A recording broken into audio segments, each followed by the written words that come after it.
साथियों नमस्कार, आप सबका स्वागत है हमारे चैनल पे। साथ ही साथ आपसे निवेदन है कि हमारे चैनल को जरूर सब्सक्राइब करें।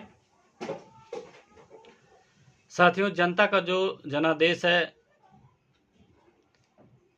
वो भाजपा को इस कदर हिला दिया है कि जो मोदी साहब का बॉडी लैंग्वेज है वो बदले बदले नज़र आ रहे हैं। उसका असर उत्तर प्रदेश के अंदर योगी आदित्यनाथ के ऊपर भी पड़ रहा है। अब वो एक्शन के मूड में आ रहे हैं। जैसा कि उन्होंने ट्वीट करके बताया है कि विभागों को निर्देशित किया है कि जितने भी विभागों में वैकेंसी है उसका विवरण दें। तो अब उम्मीद है कि जो है अब रोजगार के ऊपर जो है काम करने की सोच रहे हैं योगी आदित्यनाथ जी। और मोदी साहब की तो अंदाज ही निराला है। अब उनका जो मेजोरिटी है वो बैसाखी वाला है, क्योंकि कई पार्टियां मिल करके एनडीए को जो है पूर्ण बहुमत की सरकार बनाने में मदद कर रही हैं। लेकिन उनको अब भी डर है कि अगर 1 से 2 बैसाखी हट गई तो उनकी सरकार तुरंत गिर जाएगी।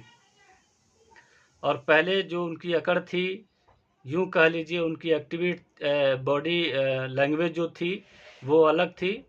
अब इस समय का जो उनका बॉडी लैंग्वेज है उसका अलग है। कल जो है मोदी साहब जो है शपथ ग्रहण में थे, उन्होंने क्या किया कि पहले संविधान को अपने माथे पर लगाया। क्योंकि मोदी साहब को भी पता चल चुका है कि संविधान जो है बदलने की बात करते करते उनकी जो है सीटें बिल्कुल कम हो गई। यूँ कह लीजिए कि अगर एनडीए को हटा दिया जाए, सिर्फ बीजेपी को रखा जाए, 240 या 43 सीटें बीजेपी को आई हैं। इसका मतलब ये होता है कि मेजोरिटी से कम है। लेकिन उनके जो घटक दल हैं, उनके साथ जो चुनाव लड़े हैं वो उन्हीं के साथ हैं। कब तक रहेंगे ये भी कोई गारंटी नहीं है, लेकिन मेजोरिटी है उनके पास, सरकार बनाने का मौका है, सरकार उन्होंने बनाया है।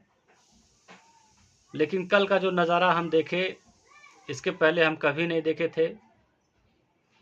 नरेंद्र मोदी जो हमेशा मंदिरों की बात करते थे, हिंदू मुसलमान की बात करते थे, ज़्यादा धार्मिक प्रवृत्ति वाली बात करते थे, उनको लग रहा था कि ज़्यादा धर्म के नाम पे हम लोग चलेंगे या हिंदू मुसलमान करेंगे तो हमारी जो है जीत पक्की होगी और जीत जाएंगे।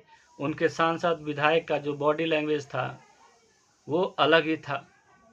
अब जो उनके सांसद विधायक का जो बॉडी लैंग्वेज है बिल्कुल अलग है।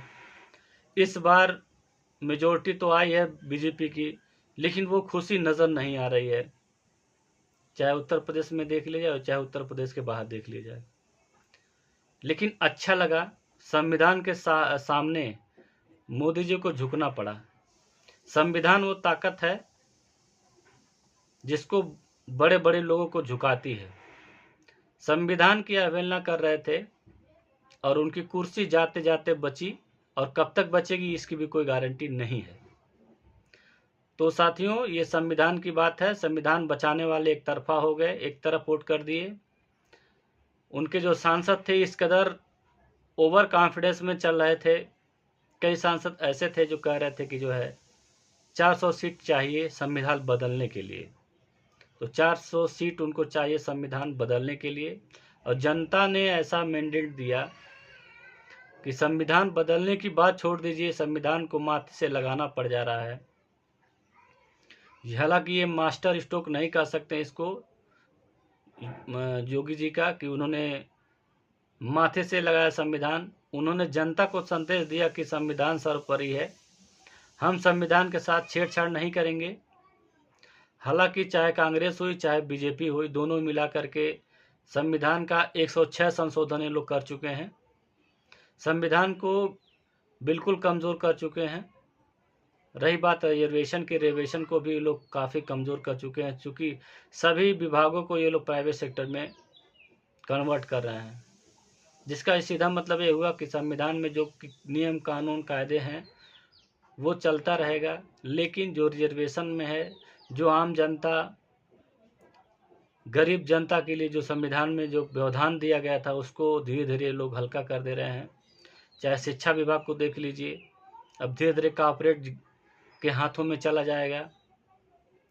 चाहे आप जो है अन्य विभागों देख लीजिए, वहाँ पे आउटसोर्सिंग की भर्तियाँ तेज़ी से होती हैं, वहाँ भी सीटें आउटसोर्सिंग के माध्यम से भरी जा रही हैं।